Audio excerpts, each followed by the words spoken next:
Hey guys, welcome back to my channel. I'm Jessica from the blog Dolled Up by Jay, and if you're new here, thank you so much for stopping by. I assure you we're gonna have a fab time. I've always wanted to do anti-hauls. I think that they're such a fun idea because there's so many hauls on YouTube and people are constantly just pushing products.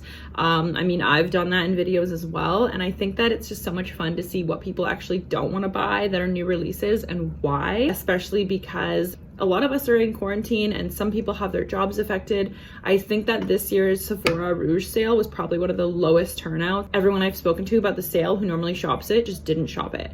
Like 99% of people, myself included, this is the first year I didn't buy anything on that sale. Normally I spend, like, this is disgusting, but like $400 to $700 at least once a year during that sale. So just thought I'd be interesting to discuss some skincare new releases for 2020 that I just have no interest in purchasing, and just sharing why I don't want to buy those products. So if you are into anti-hauls and you want to see what luxury skincare from Sephora I will not be purchasing, keep on watching.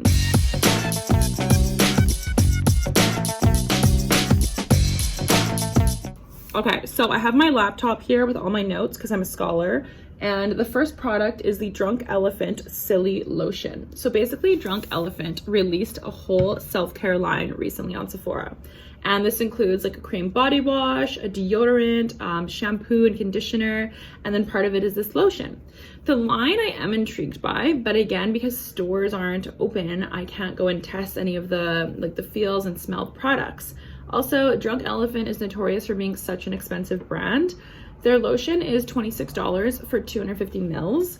Most lotions I buy probably are around like 500 to 750 milliliters. Like, I like to buy a bigger lotion. And if I buy anything smaller, it's gonna be the Josie Maran Whipped Argan Oil. That smells like vanilla. Coming from someone who will spend $50 willingly on a body butter, and that I don't agree with this $26 lotion, it's because I've read the reviews and it sounds like the lotion just sinks in right away, like right away. And if I want a lotion that's just gonna absorb right away and kind of be a whatever, not a major hydrator, I'm just gonna go buy a $9 bottle of Nivea. Like, if I want to feel royally pampered and treated and really splurge on something, I want it to be something that's really rich and emollient and just has kind of like, not a grease, but like a nice lasting layer of moisture on the skin. And again, $26 for a cup essentially of lotion. That's still not a lot of product and a high price for something you're gonna use up within like a month. So for that reason, I'm just passing on this. But if you guys have tried that line and you're interested in it, I would love to know, because it's brand new and I'm open to it, but the price point's a little much for like self-care. Okay, so the next product, I literally fucking thought was a joke. Like, I had to go to the website and just make sure that this was not a joke. So Huda Beauty just released Wishful skincare. So she released her own skincare brand. And there's been some haters because people are saying she stole some Korean skincare ideas and is just like slapping her name on it and saying it's all revolutionary when like these similar products have already been around. So there's this mask. It's called the Chin Lift Strap. It literally looks like I'll just put an image, like, just like, it literally looks like someone's just come inside wearing a mask, like those medical masks, and they just like put it down for a second because they're like trying to talk to someone, and then they like put it back up, and that's just the mask like hanging down, or they like injured themselves and it's like a sling. I just think it's so ridiculous. And the main ingredient is peppermint. It's not a proven ingredient to lift or tighten. It just seems like such a gimmick, like, honestly. Sephora collection has like hand masks and like foot sheet masks and like lip sheet masks, obviously like face sheet masks. By now they probably have like ass sheet masks. I don't even know, wouldn't be surprised. But yeah, I don't know, I just think this is such a ridiculous looking product, and like, maybe I'll come across one and just try it as a joke one day. But right now, I just think this is so stupid. Next product. So Milk Makeup released a melatonin overnight serum, and it's in their typical like plastic stick push-up format. I tried their like cooling water stick. It's the same packaging. It's just meant to cool and depuff your under eye area. It literally felt like I was wiping a half dried up glue stick across my under eyes. and I returned it. Like, I thought it was literally horrible. I did an entire dedicated blog post to how bad it was. If you want to read that, link it below. Their Kush mascara is actually good though. That's not bad. But yeah, basically I just think this serum is kind of a dumb idea. I don't like the format of a stick serum. I feel like a serum should be a liquid that is ready to absorb into the skin, and the fact that it's solid means it has to like melt down, and it just weirds me out. And the fact that they're marketing it with melatonin, it's like, okay, so melatonin is a proven ingredient to make you sleep better and rest better and feel more relaxed, but like, so is coffee for energy. Am I gonna go and like make coffee and then rub it on my face in the morning to feel more energized and think it'll do the same thing? No. They're not really marketing this as a sleep better product, but just the fact that it's a melatonin night serum is kind of what they're hinting at. I think it's just all marketing in a glorified glue stick. Like, I'm sorry, there, I said it. I'm not interested in this at all. Kind of on the trend of like buzzword ingredients that I don't care about, Keihl's made a cannabis sativa seed oil cleanser. So it's only $18, which is not a bad price point, but I'm just kind of over all of these like CBD products. Like, there's a CBD face mist that lives somewhere, like someone made that, and there's this cannabis cleanser. Like, these ingredients are concentrated at such a low level, it's not going to do anything. Like, it's literally just them hopping on this marketing of the whole like revolutionized medical marijuana acceptance movement, and like, I honestly have no issue with any of that stuff. Like, I don't care, but the fact that it's like a cannabis sativa cleanser that you're literally just gonna put on your face and like rinse it off, there's gonna be no benefits. Like, it just sounds so dumb to me, so I'm just not interested in this at all. Okay, next product is Goop. It's the Super Glow 20% vitamin C and hyaluronic glow serum. So Goop Beauty is created by Gwyneth Paltrow. So she created her own like beauty line, and there's like a whole podcast. I haven't listened to the podcast, but I hear it's pretty controversial, and she makes some like intense claims about stuff. So it's like more like holistic. So this serum is literally $165 for a vitamin C. Okay, I know it's not the same. Pharmaceutical grade, skincare grade vitamin C is not the same as like those $5 500 pill bottles you buy, but like, vitamin C is a known skin brightener and it helps with anti-aging, but it's not that expensive. You can buy a pure vitamin C serum from The Ordinary, and it's like, for the higher concentration 15%, it's like $15. And there's other brands, even like, yes, Drunk Elephant has a vitamin C serum and it's like $100. There's other options. There's no reason for this to be $165. Also, the concentration of it, yes, is 20%. Some cheaper products will do only 5%. However, it requires research for what your own skin is like to even know what kind of concentrations you should be putting on.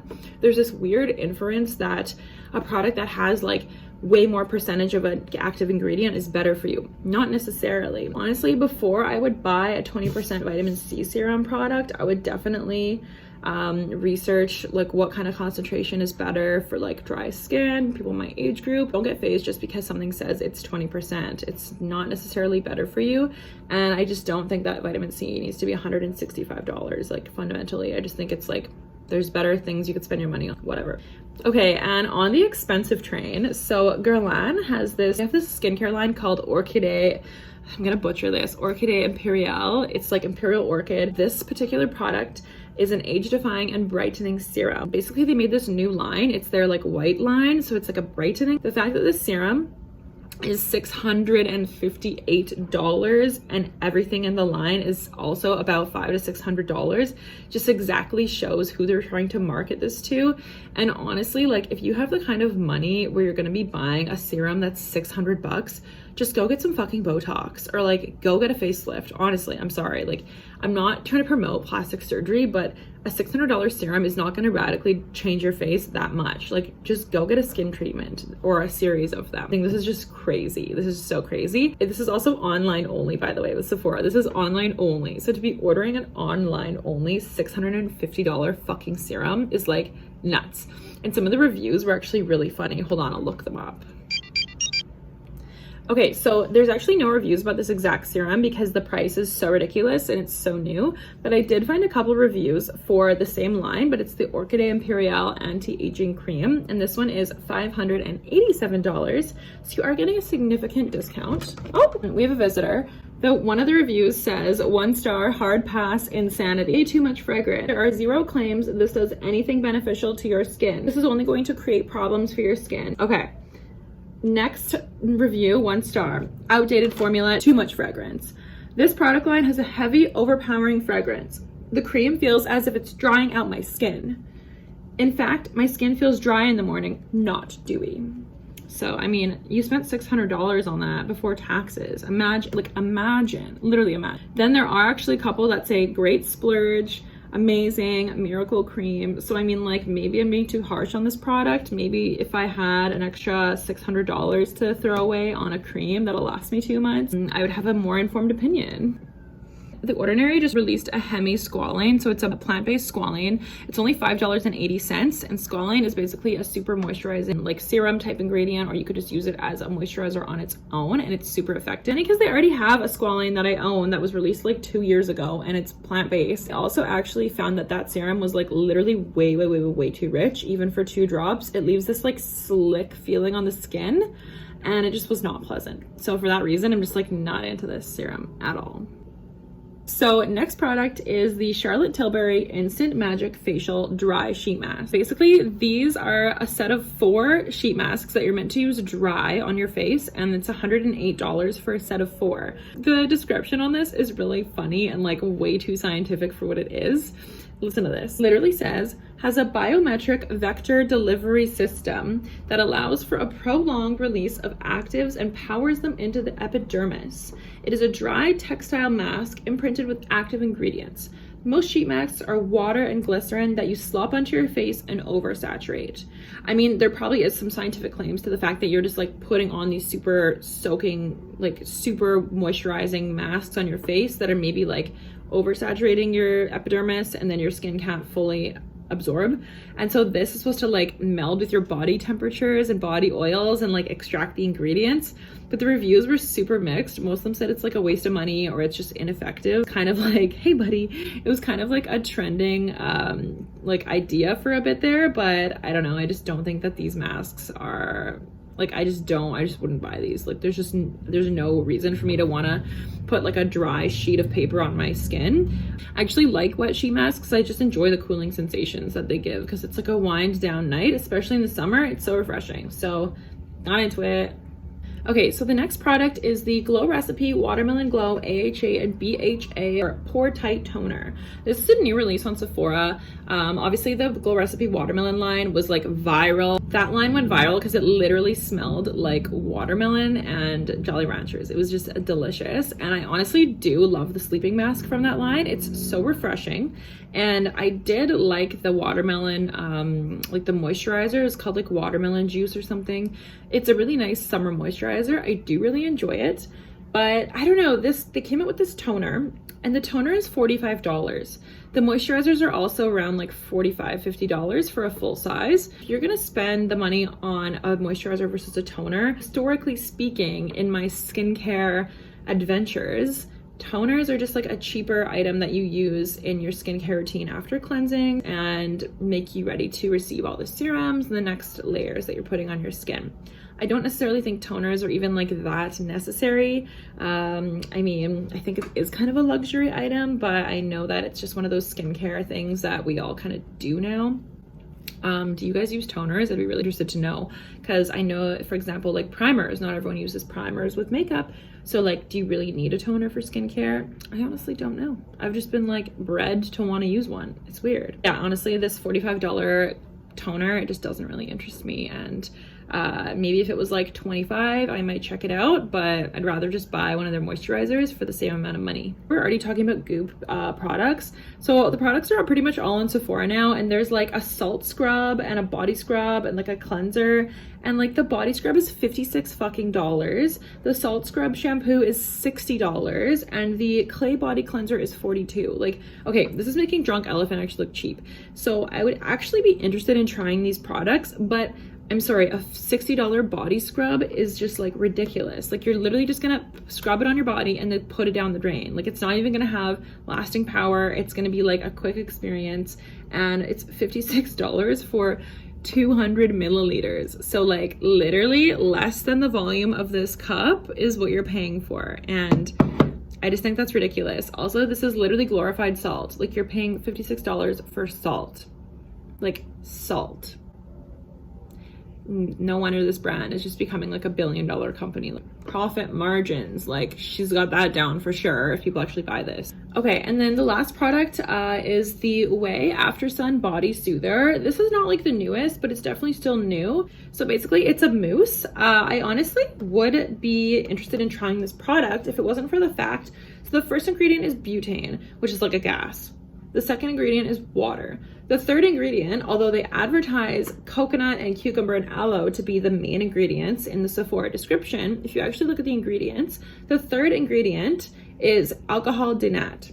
So that means alcohol, it's denatured alcohol, which is like a super, it's just known to be a really irritating, cheap form of alcohol that's actually linked to drying out your skin long term.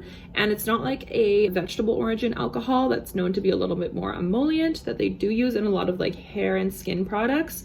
Although I personally just try not to buy products with too much alcohol in them, because at the end of the day, it is probably still drying out your skin. This is on Sephora and it's $31 for 114 grams, so 4 ounces. So like imagine lining up 4 shots of tequila. Alcohol is the third ingredient. So the top of an ingredients list has the highest concentration of ingredients.